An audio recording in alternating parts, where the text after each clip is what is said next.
नमस्ते दोस्तों। आज मैं आपको एक ऐसी कहानी सुनाने जा रहा हूं जो आपके रोंगटे खड़े कर देगी। ये कहानी है एक छोटे से गांव की, जहां गांव के बाहर खड़ा था एक पुराना डरावना पीपल का पेड़। गांव वालों का मानना था कि उस पेड़ पर एक आत्मा रहती है। गांव के बुजुर्ग कहते थे कि कई साल पहले उसी जगह पर एक गरीब विधवा और उसकी बेटी रहते थे। जमींदार ने उन पर जुल्म किया, उनकी जमीन छीन ली और उन्हें बुरी तरह मारा। मां और बेटी की वही मौत हो गई।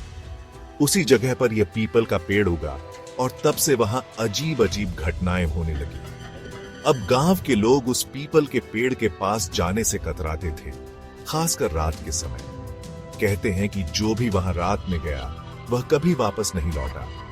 लेकिन एक दिन गांव का एक निडर युवक रणवीर इन बातों को झूठ मानते हुए उस पेड़ के पास जाने का फैसला करता है।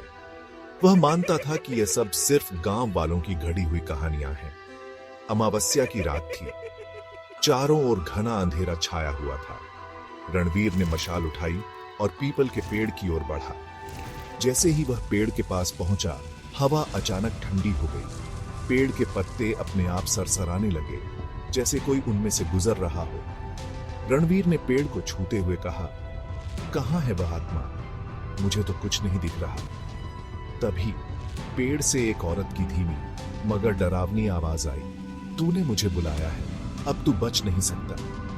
रणवीर ने पीछे मुड़कर देखा। वहां एक औरत खड़ी थी। उसने सफेद साड़ी पहनी हुई थी और उसके बाल बिखरे हुए थे। उसकी आंखें लाल जल रही थी। औरत ने धीरे धीरे रणवीर की ओर बढ़ते हुए कहा, इस पेड़ पर मेरा बसेरा है। जो भी यहां आता है वह मेरी सजा भुगतता है। रणवीर ने हिम्मत जुटाकर पूछा, तुम कौन हो? औरत ने अपनी कहानी सुनाई। मैं और मेरी बेटी यहां रहते थे। उस जमींदार ने हमें मारा और हमारी जमीन छीन ली। मेरी आत्मा यहां बन गई है और मैं हर उस इंसान को सजा देती जो इस पेड़ के पास आता है। रणवीर ने माफी मांगी और वहां से भागने की कोशिश की, लेकिन जैसे ही उसने कदम बढ़ाया, पेड़ की जड़ें जमीन से निकलकर उसके पैरों को जकड़ने लगी।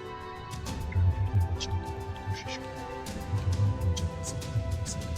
औरत की आत्मा ने उसकी ओर इशारा किया और अचानक वह बेहोश हो गई।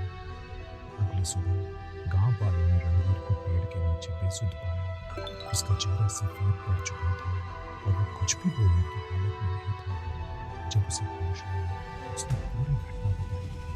गांव के पुजारी ने उस पीपल के पेड़ के पास जाकर पूजा अर्चना की और आत्मा की शांति के लिए यज्ञ किया।